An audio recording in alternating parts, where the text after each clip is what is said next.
जब जब हम अपनी आजादी की गाथा गाएंगे तब तब कुछ नाम खुद ब खुद ही हमारी जुबान पर चले आएंगे और जिनका ऋण हम भारतवासी कभी भी नहीं चुका सकते हैं। बस उनके बलिदान और साहस को याद करते हुए उनसे प्रेरणा ले सकते हैं। ऐसा ही एक नाम है महान क्रांतिकारी और अदम्य साहस से भरपूर हमारे नेताजी सुभाष चंद्र बोस का। 23 जनवरी 1897 को कटक ओडिशा की सरजमी पर पैदा हुए।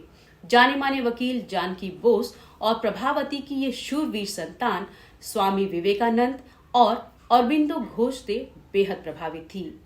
दुनिया का कोई रुतबा और सम्मान इन्हें देशभक्ति में आगे बढ़ने से रोक न सका।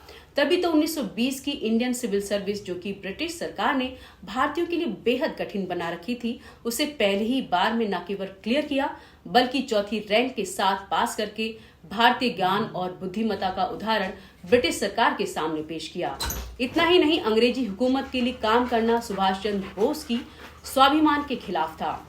इसलिए कुछ समय में ही उन्होंने रिजाइन कर दिया और 1921 में भारतीय राष्ट्रीय कांग्रेस में शामिल हुए। लेकिन महात्मा गांधी और दूसरे नेताओं के साथ वैचारिक मतभेद के बाद इंडियन नेशनल कांग्रेस भी छोड़ दी और सेकेंड वर्ल्ड वॉर के समय आजाद हिंद फौज का गठन किया ताकि ब्रिटिश सत्ता से भारत को आजाद करा सके।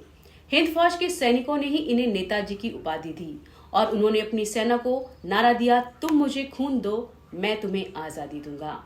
और अब एक इंटरेस्टिंग बात, महात्मा गांधी राष्ट्रपिता के नाम से भी जाने जाते हैं।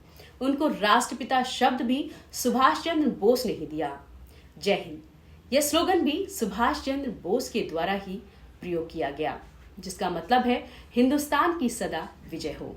और अब एक सवाल आप लोगों से, सुभाष चंद्र बोस के जन्मदिन यानी 23 जनवरी को हम किस रूप में मनाते हैं? आप लोग मुझे कमेंट सेक्शन में जरूर बताइएगा। जय हिंद।